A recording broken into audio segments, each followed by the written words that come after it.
I'm Connor Northrup. I'm joined by bantamweight prospect James Gonzalez. What's up, James? How you doing? I'm good, Connor. Thanks for getting in touch. Yeah, no problem. Thanks for joining me once again. hmm It's crazy. Like, yeah, obviously we're talking, before we start recording about like the whole COVID situation, everything. Like a lot of crazy stuff's been going on, but like it just seems like Wyman Longo, like you guys are kind of like thriving right now. Like obviously, like Aljamain's, in that mix for the title. Everyone, really, thinks he should be next. Rob's like I think really cashed in on this whole thing and has climbed up the ranks too. You had Wyman get a win. What was that, like 2, 3 weeks ago?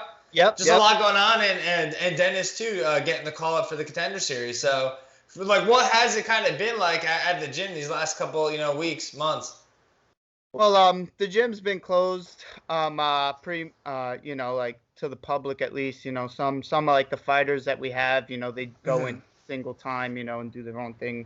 I'm not sure, but you know, over the past few months, everyone's been meeting up outside, going to parks, getting good workouts in, and just the momentum we've had for the past like year and a half, 2 years, we've had a lot of up and comer guys from the amateur scene move up to pro, and everyone's been winning fights. So it's like, it's been like kind of motivation. You get motivation and then you get like friendly competition. You're like, oh man, I see how well my teammates doing. I'm gonna work hard too. I'm gonna get that well. And then, we build each other up because we all want each other to be successful. Of course, we want ourselves to be successful, but the best way to do that is to help other guys, and get everyone good training. So then the whole team grows, I think that's just an accumulation of what's been going on at the gym these past like 2, 3 years. Guys really focusing. Chris and Aljo, they started like a MMA class for like pro and amateur fighters. Within the past 2 years. So like everyone's been coming to that. Everyone's been working hard. And I think this is just the culmination of everything, of all the hard work coming up. And then, yeah, man, we got a lot of guys who, moved up to pro. One of our guys, Dennis, he's fighting next Tuesday for the contender series. So hopefully he gets that contract and, just keep that momentum going, keep that momentum going. And Steamroll is fighting in a couple weeks too. So I'm, wishing him good luck as well. Yeah, for sure. And you talk about like motivation stuff like that too, but everyone's kind of holding Aljamain at this high podium now, right up there. A lot of people thought he maybe should have had a title shot by now anyway. And Rob too, two guys that are both kind of surging in that weight class, top 15, in the same weight class as you. Like, what have you kind of I guess benefited from them? Well, the great thing about them is they're always down to teach, share their, knowledge, and also put in the hard rounds afterwards. So, you're getting like a trifecta of all the things you need. So it's kind of like imagine eating something very nutritious, like you're Hmm. getting all your vitamins, everything, and that's what it's like working with them. You're getting everything you need from just like technique knowledge to a push and pace or physical, technique, and then just the mentality. If when you're around people who want to be successful, who want to work hard, you know, you're either gonna learn that way of thinking or it's gonna be too much for you. You're gonna get out of there. And all these guys who are just staying together and keeping that same mentality, I'm happy to see them both doing so well. Even other guys we have at the gym, outside of the UFC or even some of the other UFC. I'm glad to see these guys pushing and pushing nonstop. Yeah. Also, too, Bill Algeo just got the call up too, and that's a guy that you lost to, but another guy you lost to too, Mike Trizano. Both guys are now on that UFC roster too. So like, what do you take from that when you see the guys that you lost to that they were able to make it to that level? Well, it's good. I'm happy for them. Like that's really cool. Bill Algeo just fought the week before. Yeah, It's not like it was like a quick finish in the first round. That fight went 3 rounds. I know he had the better hand in that fight. yeah, Decisively, but still, man, to take a fight a week's notice right after a fight, that's just showing his heart and his mindset. That guy wants yeah. it. And Trezano, I think he just got knee surgery like a year or so ago. I know he's shelved right now, but I think he's getting ready for a fight. But another guy, undefeated prospect, won the Hmm. Ultimate Fighter. I just want the more successful the people I fought can be, that's good. You never, we got to remember we can't do it without each other. If you don't have someone to fight, win or lose, you'll never get better and you'll never get, advance yourself. So, sometimes you're the hammer, sometimes you're the nail, and as the past goes by, you just, accept it. It's part of the journey. And but I went to decisions with these guys. These guys are on the bigger side of the weight class. I'm not even in no more, and they were definitely the top guys. And I made it all the rounds with them. I did, take a little bit of a beating. I won't lie, but it definitely gave me like what's it called? Like assurance that, man, you can get in the ring with the best guys. You'll always be prepared. You don't have to sweat being nervous. Oh, am I ready? Have I fought, the tough fights yet? And I feel like I've done that, and I've made all the corrections I need to with my training. And those fights, when I fought them, I'm not the richest guy in the world, but back then I never took any striking lessons. I was really just focusing on the wrestling and grappling. And now, since I've put together a few wins and training camps, I've been able to afford like kickboxing and boxing tutelage. And Eric Hyrie is one of my striking coaches. He's great, man, because it's hard to find sometimes a coach who can teach southpaw stuff. Eric is a phenomenal coach, and he can teach from any position. And thank God that guy was in my corner, because it's one thing when you go into a fight maybe just with a grappling mindset, but when you can really not worry about feeling like you're not ready for the striking part. When you're ready for the striking and you're, a superior grappler, it just makes the fight so much more easier. And the confidence you build up, being like, okay, I can stand with this guy, and if I need to, I can turn it into a grappling match, So it kind of, puts your mind at ease a little bit, not too much. You don't want to get comfortable, but yeah, man. I'm happy those guys are successful. I wish him the best of luck. And it's like he's fighting Ricardo Lamas of all people for a I debut. know that's tough to do. That's a legit fight. So I'd like to see how he does against him. And yeah, man, if he puts away Lamas, I guess I I might give me even more on it. Like shit, man. Yeah. They're out putting away top 15, or top 20 fighters. That's impressive. Yeah. So you'll be rooting for Algio then. Yeah, why not? I've talked to the guy. I've seen him on the circuits after our fight, and he's always been like positive and be like, hey, man, like, because I remember when he saw me fighting at 135, he's like, dude, you don't even look like a huge 135. You look, and you fought up that weight class against me. Because when I saw him, I was like, holy crap, this is what you look like when you're not cutting weight. Yeah.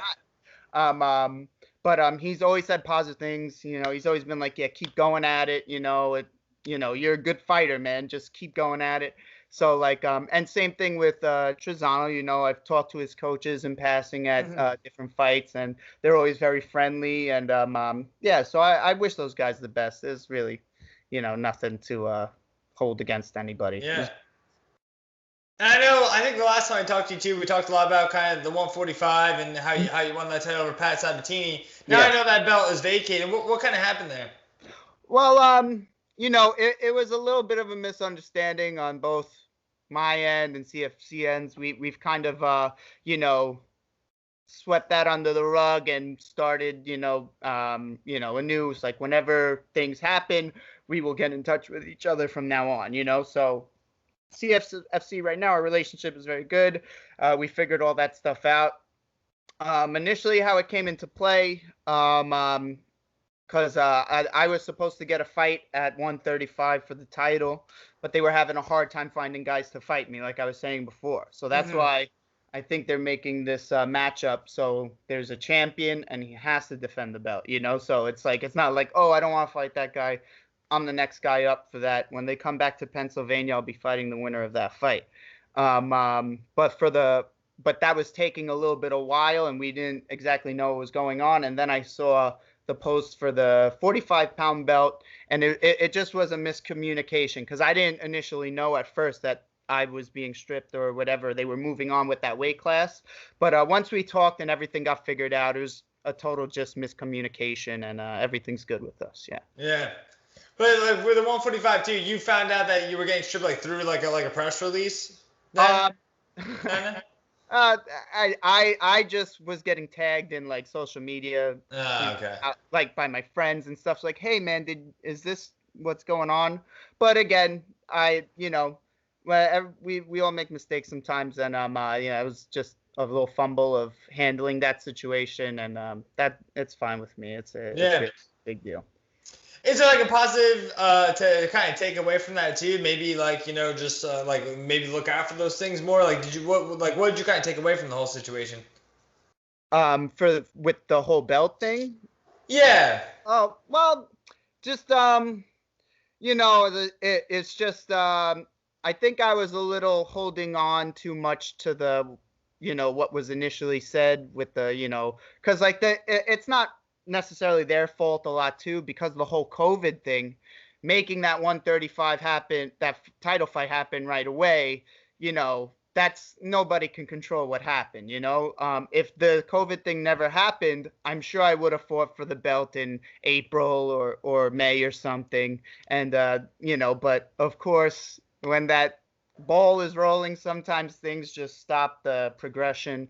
And but yeah, I'm happy to see we're back on target. And it's going to be somewhat local to me, because initially they wanted me to go to Mississippi, but with all this thing with the quarantining and then, self-quarantining afterwards, I can't really.